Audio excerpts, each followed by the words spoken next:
अब हम section formula पे एक क्वेश्चन देखेंगे। क्वेश्चन ये है, find the coordinates of the points of try section of the line segment joining 4-1 and -2-3। यानी कोई हमारा गिवन 2 पॉइंट्स है, पॉइंट 4-1 एंड पॉइंट -2-3। ये गिवन 2 पॉइंट है। इन दोनों पॉइंट को जो मिलाने वाली लाइन है, उस लाइन को हम 3 पार्ट में डिवाइड करेंगे। ट्राई सेक्शन बोला है लाइन सेगमेंट का। जैसे ये ए बी हमारी लाइन है, कोई ए का कोऑर्डिनेट 4-1 और बी का कोऑर्डिनेट जो है हमारा -2-3 है। तो इनको 3 सेक्शन, 3 इक्वल पार्ट में डिवाइड करना है, 3 इक्वल। एक पार्ट ये हमारा हो गया, एक पार्ट ये, एक पार्ट ये। तो हम देखते हैं कि लाइन को 2 पॉइंट जो है 3 पार्ट में डिवाइड कर रहा है, क्योंकि 2 पॉइंट्स चाहिए इस लाइन को 3 पार्ट में डिवाइड करने के लिए।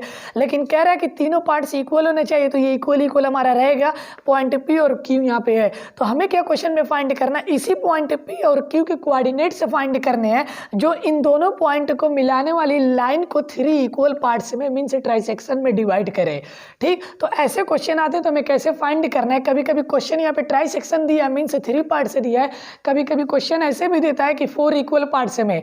जब 4 इक्वल पार्ट से करेगा क्वेश्चन में, तो वहाँ पे 3 पॉइंट्स आ जाएंगे, मीन्स कि उस दोनों पॉइंट्स को मिलाने वाली लाइन को 3 पॉइंट्स से जब बीच में आएंगे तभी उस लाइन को 4 पार्ट्स में डिवाइड करेंगे। लेकिन 3 पार्ट में डिवाइड करने के लिए 2 पॉइंट्स चाहिए। तो इस क्वेश्चन में ट्राइसेक्शन बोला है, मीन्स 3 इक्वल पार्ट्स हैं और पॉइंट पी और क्यू इसको डिवाइड करें, तो पी और क्यू का हमें कोऑर्डिनेट्स फाइंड करना है। तो सबसे पहले गिवन हम नोट कर लेंगे। क्या हमारा गिवन है, फर्स्ट पॉइंट 4-1 x1 y1 4-1 हो गया। Second point x2 y2 is equal to -2-3 हमारा गिवन हो गया। अब अलग अलग करके हम एक बार पॉइंट पी की वैल्यू फाइंड करेंगे, कोऑर्डिनेट फाइंड करेंगे, फिर एक बार हम पॉइंट क्यू का कोऑर्डिनेट्स फाइंड करेंगे। तो अब यहाँ पे हम देख रहे हैं ऐसे क्वेश्चन में हमारा रेशियो गिवन नहीं रहेगा, हमें रेशियो फाइंड करना रहेगा कॉन्सेप्ट से। कैसे हम रेशियो फाइंड करेंगे, फॉर पॉइंट पी के लिए हम ले रहे हैं, हम जान रहे कि इक्वल पार्ट से ये भी इक्वल है, ये भी इक्वल है, ये भी इक्वल है। तो पॉइंट पी जो है ए बी को 1:2 में डिवाइड कर रहा है, क्योंकि ये भी 1 पार्ट से, ये भी 1 पार्ट से, तो इतना 1 पार्ट हुआ। बट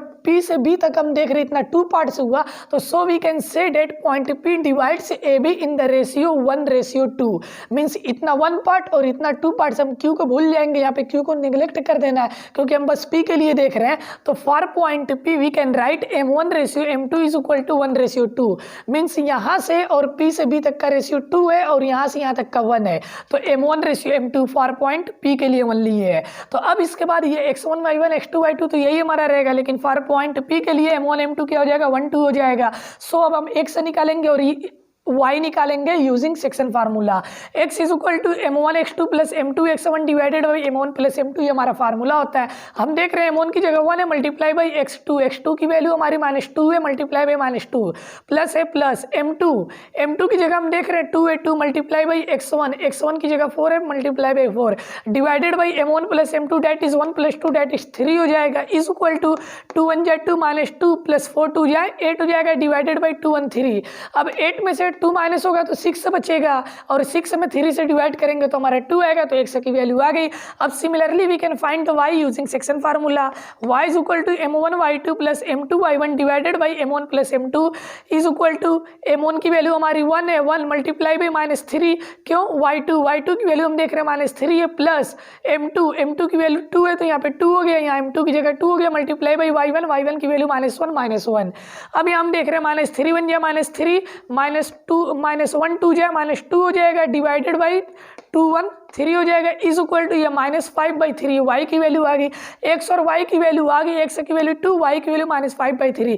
तो ये जो दोनों पॉइंट x और y है, ये पॉइंट p के कोऑर्डिनेट्स है। सो p ब्रैकेट में x और y इज इक्वल टू 2, -5/3। एक आंसर हमारा आ गया, यानी पॉइंट p की वैल्यू हमारी आ गई, एक आंसर आ गया। अब सेकंड हमें क्या करना है, q की वैल्यू फाइंड करना है। अब q के लिए x1 y1 और x2 y2 तो वही रहेगा, लेकिन Q के लिए रेशियो चेंज हो जाएगा। अब Q के लिए हम देख रहे हैं इधर हमारा m1 रहता है, उधर m2 है इधर, तो अब हम देख रहे हैं यहाँ से यहाँ तक 1 है, फिर यहाँ से यहाँ तक 2 है, तो Q के पहले ये वाला 2 है और इधर 1 है। So we can say that point Q divide AB in the ratio 2:1। इतना 1 पार्ट है और इधर का 2 पार्ट से, अब P को नेग्लेक्ट कर देंगे तो इधर का 2 पार्ट से और इधर का 1 पार्ट से, तो 2:1। So for point Q m1:m2 is equal to 2:1। अब रेशियो चेंज हो गया।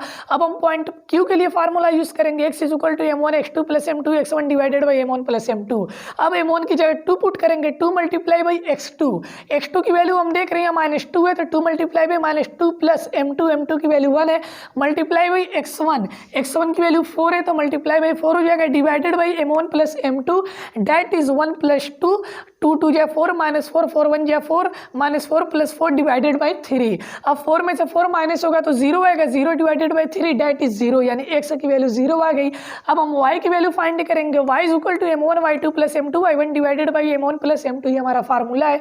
अब m1 की वैल्यू 2 है, मल्टीप्लाई बाई y2 की वैल्यू हम देख रहे हैं यहाँ पे -3 है, तो मल्टीप्लाई बाई -3 प्लस m2 की वैल्यू 1 है, मल्टीप्लाई बाई y1 की वैल्यू यहाँ पे -1 है, मल्टीप्लाई बाई -1 और डिवाइडेड बाई क्या m1 प्लस m2 है, तो 1 प्लस 2 हो जाएगा। अब यहाँ -3 2 जा -6 -1 1 जा -1 डिवाइडेड बाई 3, -6 -1 ऐड हो जाएगा, -7/3 y इज इक्वल टू -7/3 आ गया। तो x और जो y की वैल्यू है ये पॉइंट q के लिए, सो q का कोऑर्डिनेट एक्स वाई क्या आएगा 0 -7/3, ये हमारे q का कोऑर्डिनेट्स आ गया, तो ये हमारा q का आंसर है, ये हमारे p का आंसर है। तो जब भी ट्राई सेक्शन पे क्वेश्चन ऐसे आएगा, रेशियोज फाइंड करना रहेगा, तो हम ऐसे ही इस क्वेश्चन को सॉल्व करेंगे।